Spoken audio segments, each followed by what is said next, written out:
Life isn't forever. I know that, everyone knows that. But sometimes that reality doesn't always feel so real. Most often I'd go about my day-to-day business without giving my mortality much thought. At rare moments, though, the awareness of the temporality of life would dawn on me. Like if I had a close call on the highway, it would stay with me for a while, and then it would gradually fade, and I would go back to making believe that I would live forever. In September 2009, I was diagnosed with cancer, and it's been harder to pretend ever since. At the time, I had just turned 36 years old. My wife, Randy, was 29, my daughter, Esther, was 4, and my son, Sammy, had just turned 2. This blindsided us. I mean, we were all way too young. Up until that moment, like most of our contemporaries, we were thinking about our kids, raising our family, and trying to make ends meet. In a moment, what was most basic and expected to us became the furthest thoughts from our minds. As a family, we now entered a different realm, a realm of shattered illusions, a realm of shadows, a realm of heightened love and awareness.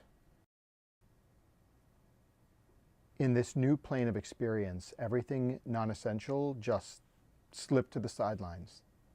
Hearing your diagnosis and going through major surgeries, you die a little. You say your goodbyes, you think and feel that the end is near, and you prepare for it. Going through chemo is a great fall. All that you are is slowly being emaciated, and you hang on as best you can. But you're not nearly the person you once were. You die a little through that, too. I remember waking up after my first surgery, and the surgeon saw me open my eyes, and he said, "You did great." It was difficult to speak, but hearing those words was a great relief. I thought about that phrase, "you did great," over and over since that day. But I didn't do a thing. My surgeon and his team did it all. I remember being emaciated and losing my hair, and my oncologist patted me on the back and said, "You're responding well to this chemo." I didn't make myself respond to the chemo. The chemo was doing its job and my body mechanisms did the rest. It wasn't me. Until today, I bump into people I know well and people that I peripherally know. How you doing? Do you remember Elizabeth? And they tell me, I've been keeping you in my prayers.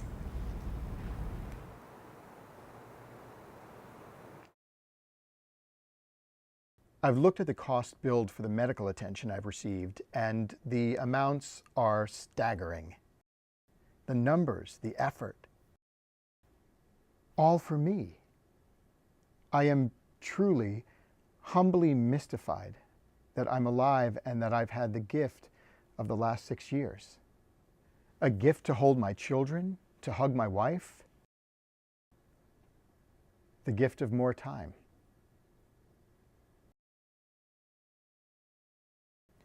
I am so grateful at this moment to be in remission. And that is so humbling because although I fought and battled through surgeries and chemo and infections and pain and uncertainties and very dark hours, I know it was more than me that got me through it so far.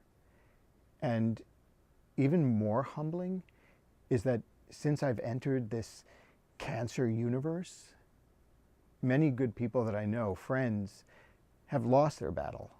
And so many are still fighting this very, very difficult fight for their lives.